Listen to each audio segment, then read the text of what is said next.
அதுலேருந்து க்ளீன் பண்ணியாச்சு. எவ்வளோ அழகாக ஒயிட்டாக இருக்குது பாருங்கள். இதில் நம்ம வீட்டில் விளைஞ்சது நம்ம அதில் செய்து வடை செய்து சாப்பிட போகிறோம். வடை செய்து காட்டுறேன். இது பாருங்கள். இப்போ இது மாதிரி செய்யணும். இப்படி பண்ணிவிட்டு இப்படி பண்ணிங்கன்னா இந்த நரம்பு வந்துடும். இப்படி ஈஸியாக எடுத்துடலாம். நீங்கள் ஒன்று ஒன்றா பிச்சு போட்டுட்டு இருந்தீங்கன்னா உங்களுக்கு ரொம்ப டைம் ஆகும். அதனால் பாருங்கள், ஈஸியாக இப்படி அவ்வளோதான். நல்லா இப்படி இப்படி பண்ணணும். பண்ணால் இந்த இடத்துல முனையில் வந்துடும். இந்த தொப்புள் இது வந்து நரம்புன்னு சொல்லுவாங்க. இப்படி எடுத்துட வேண்டியதுதான். அந்த நரம்புலாம் எடுத்துடணும், இல்லாட்டா கசக்கும்.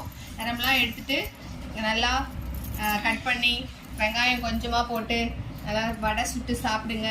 சூப்பராக இருக்கும். இதில் வந்து கூட்டு செய்வாங்க. கூட்டு செய்து சாப்பிட்லாம், பொரியல் செய்யலாம், எது வேணாலும் செய்யலாம். வாழைப்பூ வந்து ரொம்ப நல்லது. வாழைத்தண்டு வாழைப்பூலாம் நம்ம ஹெல்த்துக்கு ரொம்ப நல்லது.